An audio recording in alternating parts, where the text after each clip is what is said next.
অভয়ার ছবি ব্যবহার করে কুমন্তব্য, অভিযোগ খতিয়ে দেখে রিপোর্ট জমার নির্দেশ সিবিআই এর যুগ্ম ডিরেক্টরকে নির্দেশ হাইকোর্টের। আপনাদের আরও একবার জানিয়ে রাখি, অভয়ার ছবি ব্যবহার করে কুমন্তব্য এবং সেই অভিযোগ খতিয়ে দেখে রিপোর্ট জমা দেওয়ার নির্দেশ সিবিআই এর যুগ্ম ডিরেক্টরকে নির্দেশ হাইকোর্টের। অভয়ার ছবি দিয়ে সোশ্যাল মিডিয়ায় কুমন্তব্য। नीरा सफेद तुरंत खुले, भरपूर झाग दे और इसकी स्मार्ट साइंस दे स्मार्ट केयर और फ्रेशनेस। मेरी चॉइस मेरा सफेद। কিছু যুবকের পুলিশের তরফে কোনো পদক্ষেপ নেওয়া হয়নি অভিযোগ তুলে হাইকোর্টে জনস্বার্থ মামলা এক আইনজীবীর। আগামী 18 সেপ্টেম্বর এই মামলার পরবর্তী শুনানি। অভয়ার ছবি ব্যবহার করে কুমন্তব্য এবং সেই অভিযোগ খতিয়ে দেখে রিপোর্ট জমার নির্দেশ সিবিআই এর যুগ্ম ডিরেক্টরকে, এমনটাই নির্দেশ দিয়েছে হাইকোর্ট।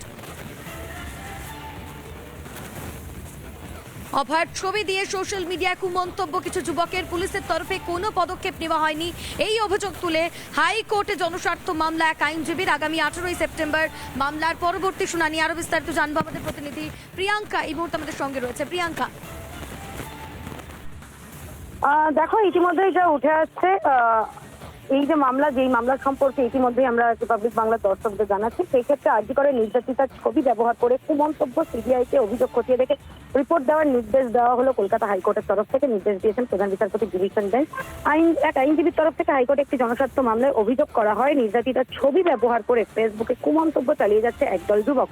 পুলিশ কোনো পদক্ষেপ নিচ্ছে না। প্রধান বিচারপতি অভিযোগ খতিয়ে দেখে বলেন যে এই ধরনের মন্তব্য আপলোড করা হয়েছে, সেটা সমাজের কোনো মানুষের কাছে গ্রহণযোগ্য হতে পারে না। এরপরেই নির্দেশ দেন সিবিআই জয়েন্ট ডিরেক্টরকে মামলাকারী অভিযোগগুলি খতিয়ে দেখে রিপোর্ট জমা দিতে হবে।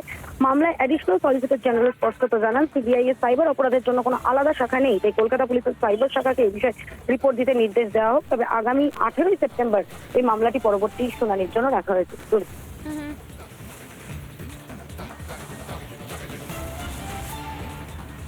বেশ, ধন্যবাদ প্রিয়াঙ্কা।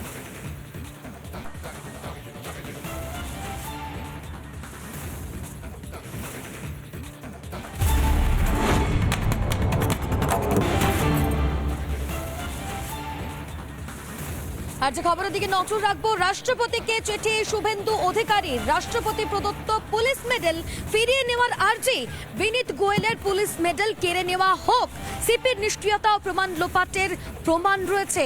বিনীত গোয়েল কলকাতা পুলিশকে কালিমা লিপ্ত করেছেন। কেন্দ্রীয় স্বরাষ্ট্রমন্ত্রী অমিত শাহকেও চিঠি লিখেছেন শুভেন্দু অধিকারী। বিরোধী দলনেতা শুভেন্দু অধিকারী তিনি দুটি চিঠি লিখেছেন, একটি রাষ্ট্রপতিকে চিঠি লিখেছেন এবং অন্য একটি চিঠি লিখেছেন তিনি কেন্দ্রীয় স্বরাষ্ট্রমন্ত্রী অমিত শাহকেও। রাষ্ট্রপতি প্রদত্ত পুলিশ মেডেল ফিরিয়ে নেওয়ার আর্জি, রাষ্ট্রপতিকে চিঠি লিখে এমনটাই আর্জি বিরোধী দলনেতা শুভেন্দু অধিকারীর। আর অন্যদিকে সিপির নিষ্ক্রিয়তা ও প্রমাণ লোপাটের প্রমাণ রয়েছে।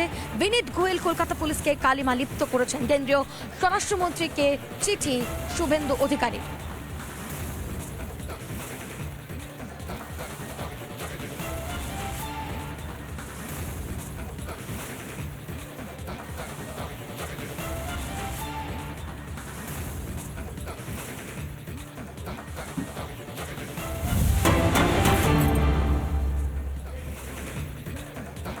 পাশাপাশি যে খবরের দিকে নজর রাখবো, রাত দখল কর্মসূচিতে উত্তেজনা, পুলিশের সঙ্গে বাক বিতণ্ডায় জড়িয়ে পড়ে প্রতিবাদীরা। বারাসাতের এই ঘটনা, প্রতিবাদীদের টেনে হিঁচড়ে সরায় পুলিশ। রাস্তা থেকে আটক করা হয় একাধিক প্রতিবাদীকে।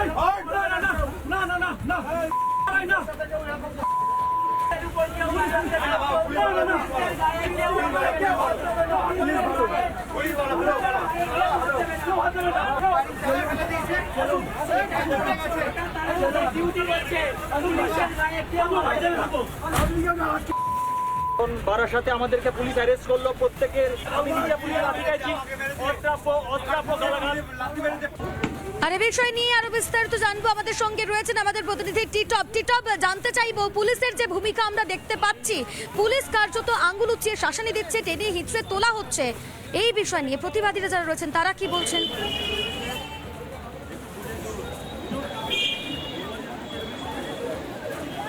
দেখো একদম তাই, গতকাল রাতে অবহেলার জন্য প্রতিবাদে কিন্তু গোটা রাজ্য তোলপাড় ছিল। প্রত্যেকে রাত জাগো কর্মসূচিতে অংশগ্রহণ করেছিলেন, পুরুষ মহিলা প্রত্যেকেই। সেই রকম কিন্তু উত্তর 24 পরগনা বারাসাত সেখানেও কিন্তু কর্মসূচিতে অংশগ্রহণ করেন। আর সেখানেই দেখা গিয়েছে যে যারা প্রতিবাদ করেছেন, যারা রাস্তায় বসে আন্দোলন করছেন, তাদের সঙ্গে পুলিশের বচসা হয়। একাধিক প্রতিবাদীদেরকে তাদেরকে টেনে হিঁচড়ে গাড়িতে তোলা হয়। ইতিমধ্যেই তারা প্রত্যেকেই বারাসাত থানায় রয়েছে, কিছু সময়ের মধ্যে এখান থেকে বের করা হবে। অতিরিক্ত পুলিশ সুপার তিনি জানিয়েছেন মোট 18 জনকে গ্রেপ্তার করা হয়েছে ইতিমধ্যে। যারা অর্থাৎ যারা তাদের সঙ্গে যারা ছিলেন গতকাল রাতে, তাদের সঙ্গে একটু কথা বলবো।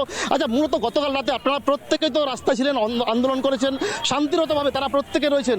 কি বলবেন আপনারা? এই যে এখানে বেশ কিছু লয়ার তারাও প্রত্যেকে এসেছেন, কি বলবেন এই আন্দোলন? প্রথমত আন্দোলন নিয়ে তো দাবি রয়েছে। তার আগে আমি একটা ছোট্ট কথা, একটা ছোট ইনসিডেন্ট বলতে চাই, যেটা একটু আগে আমার সাথে হয়েছে। কালকে আমি আন্দোলনে ছিলাম, কিন্তু কালকে আমাকে অ্যারেস্ট করা হয়নি। আজকে সকালে যখন আমি ব্যাপারটা জানতে পারি, আমি যখন থানার সামনে আসি, তারপরেও বেশ কিছুক্ষণ বাড়ি ছিলাম, আমাকে হঠাৎ করে থানা থেকে ডাকা হয়, বলে যে আমার সাথে কথা বলতে চায়। আমি যখন যাই ভিতরে, আমার ফোন নিয়ে নেওয়া হয়, আমাকে অকথ্য ভাষায় গালিগালাজ দেওয়া হয়। এবং গতকালকের আমাদের যে অবস্থা, শান্তিপূর্ণ অবস্থানের যেহেতু ভিডিও ছিল, সব ডিলিট করানো হয়, ফেসবুক লাইভ ডিলিট করানো হয়, আমার গ্যালারি থেকে ডিলিট করানো হয়।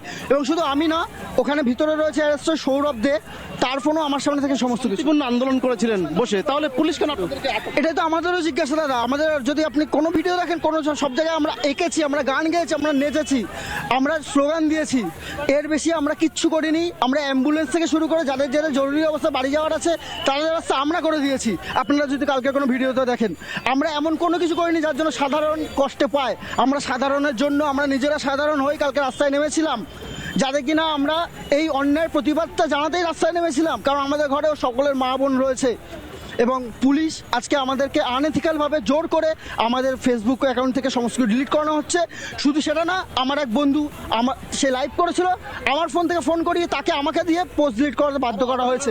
আরো দিদি, আপনারা এই যে অভয়ার জন্য বিচার চেয়ে প্রতিবাদ, আপনারা রাস্তা আন্দোলন করছেন, অবস্থান বিক্ষোভ করছেন, বিভিন্ন জায়গায় প্রতিবাদ করছেন, অথচ একের পর এক অভিযোগ পুলিশের ভূমিকা নিয়ে কার্যত প্রশ্ন তুলছেন প্রতিবাদীরা। আপাতত তোমাকে ধন্যবাদ টিটপ আমাদের সঙ্গে থাকার জন্য। শান্তিপূর্ণ অবস্থান আমরা করেছিলাম। আমরা বারাসাত 1 নম্বর প্ল্যাটফর্ম থেকে কলোনি মোড় পর্যন্ত একটা মিছিল করে নিয়ে আসি এবং সেখানে আমরা প্রতিবাদ কর্মসূচিটা করি। পুলিশকে ইন্টিমেট করা হয়েছিল, পুলিশ যে বলছে পুলিশ জানে না হাইওয়ে ব্লক করে। আমরা তো হাইওয়ে ব্লক করে কিছু করিনি, আমরা অ্যাম্বুলেন্স যেতে দিয়েছি। আমরা যেসব প্রয়োজনীয় কাজে যারা যাচ্ছিলেন তাদেরকে আমরা নিজেরা দায়িত্ব নিয়ে তাদেরকে আমরা এসকর্ট করে দিয়েছি। এবার বিষয় হচ্ছে, কালকে সারা রাত ধরে যেহেতু রাত দখলের কর্মসূচি ছিল এবং পশ্চিমবঙ্গের বিভিন্ন জায়গায় কিন্তু কালকে রাত দখলের কর্মসূচি হয়েছে, আমরা মহিলারা, আমাদের যারা সাথীরা বর্তমানে আছেন থানার ভেতরে, তারা কিন্তু সবাই আমরা গান করে, আমরা আঁকাআঁকি করে আমরা আমাদের প্রতিবাদটা করছিলাম। সেখানে হঠাৎ করে একটা পুলিশের টিম আসে এবং সেই পুলিশের টিম এসে আমাদের উঠে যেতে বলে। উঠে যাওয়ার এক পর্যায়ে তারা প্রচণ্ড বাকবিতণ্ডা করে এবং আমাদের অসভ্য ভাষায় আমাদের গালাগাল করে, আমাদের বিভিন্ন কুকথা বলা হয় এবং এক পর্যায়ে সেখান থেকে 18 জনকে তারা ডিটেইন করে। তারা পুলিশ আমাদের মহিলাদের উপর কিন্তু লাঠিচার্জ করেছে। সেখানে কিন্তু কোনো মহিলা পুলিশ ছিল না। বর্ণনাই দিচ্ছেন এই মুহূর্তে প্রতিবাদীরা। অবশ্যই এই ছবির দিকে আমাদের আবার নজর থাকবে, অবশ্যই আমরা আবার অভিযোগ শুনবো। আপাতত তোমাকে ধন্যবাদ টিটপ আমাদের সঙ্গে থাকার জন্য। আমরা একবার আপনাদের শোনাই অতিরিক্ত পুলিশ সুপার বারাসাত পুলিশ জেলা স্পর্শনী লাঙ্গে, তিনি কি বলেছেন শুনুন। রাত্রিকে বারাসাতে অনেক রাত দখল প্রোগ্রামগুলো ছিল, আর আমাদের এখানে অর্গানাইজার্স যারা এসেছিলেন ওরা প্রায়ার ইন্টিমেশনও দিয়েছিলেন বারাসাত থানাকে। কলোনি মোড়ে প্রোগ্রামটাও ডাকবাংলো যাবেন আর চাপাডালি থেকেও যাবেন, ওখানে প্রোগ্রাম করবেন, তারপরে ডিসপার্স হবে। কিন্তু ওইটা শেষ হওয়ার পরে একটা গ্রুপ রয়ে গেল কলোনি মোড়ে, আর উনি ব্লক করে দিয়েছিলেন ন্যাশনাল হাইওয়েটা। তো আমরা ওইটাকেও নিয়ে ওনাকে অনেকবার রিকোয়েস্ট করেছে, কিন্তু উনি মানে একদমই কোঅপারেট করেননি। এবং এটাও দেখা গেছে কি অনেক ইনটক্সিকেটেড কন্ডিশন ছিলেন, আমরা ওনাকে বেশি বুঝাতেও পারছিল না। তো অলমোস্ট 18 মধ্যে 5 জন মহিলা আছে, তো ওদেরকে we had to file a case over this. NH block করা ছিল মোর দেন 6 আওয়ার্স, তো ওটা করে আমরা কোর্টকে ফরওয়ার্ড করছি।